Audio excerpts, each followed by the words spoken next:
You can't beat simplicity, and as a hardened rallyman, I've always taken a very Spartan approach to the great outdoors. But not everybody feels the same, and since time immemorial, people have been trying to bring their home comforts out into the countryside.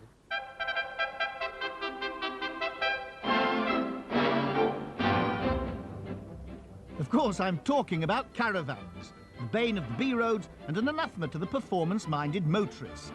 But however much you may loathe them, period portables have a strong following. 25 vans gathered in the Midlands last summer. As befits such a gentle pastime, the air was not thick with the smell of burnt rubber and warm castrol. Instead, kettles were boiled, deck chairs stretched and caravans cleaned with a homely pride. Like motoring in general, caravanning was the preserve of the rich in the first part of the century. This Morris Major cost around £170 in 1929, and the Eccles van it's towing cost almost as much.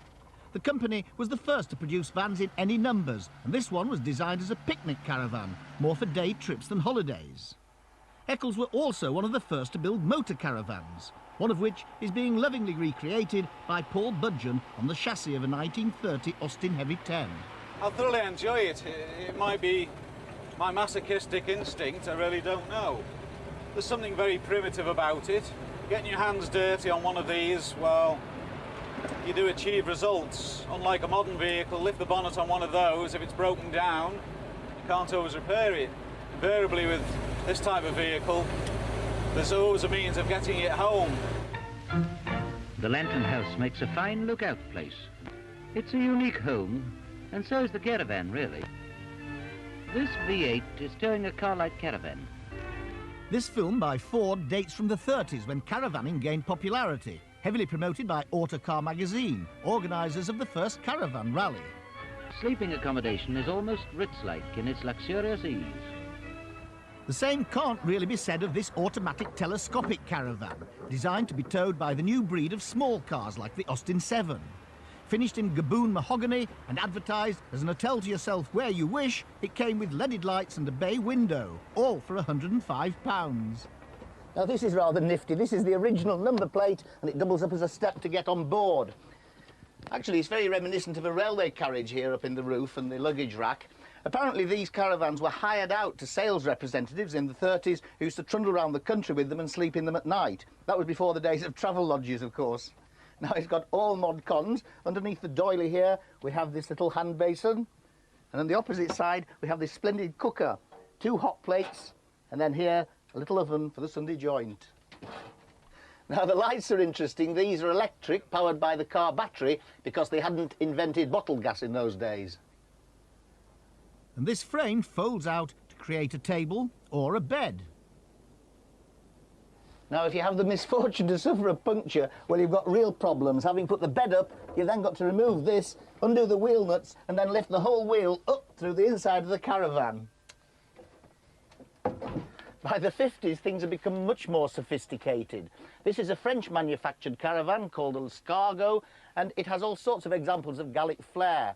Frameless windows, fitted cupboards everywhere, central heating, and this little device. Very cosy. The 50s and 60s were the start of the caravan's heyday, peaking in the early 70s when over 60,000 were produced a year.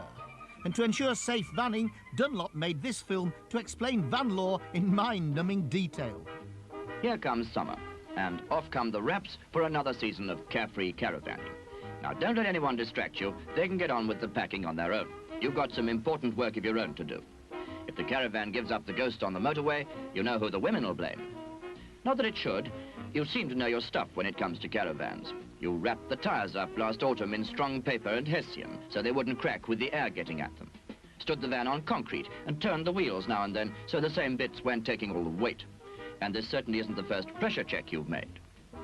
Oh dear, she's lost the bung from the thermos. She'd have plenty to say if you'd lost the valve cap. It's that kind of tedious thoroughness that has given caravanning its less than glamorous image.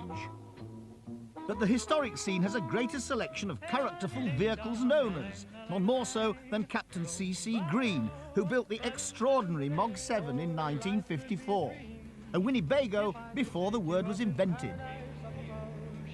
What's it like to drive? Very heavy. You're pushing the technology of 1954, when life wasn't made easy for the driver. When you built this, were there any motorhomes, Winnebagos and all these sorts of things around? Nothing like that available.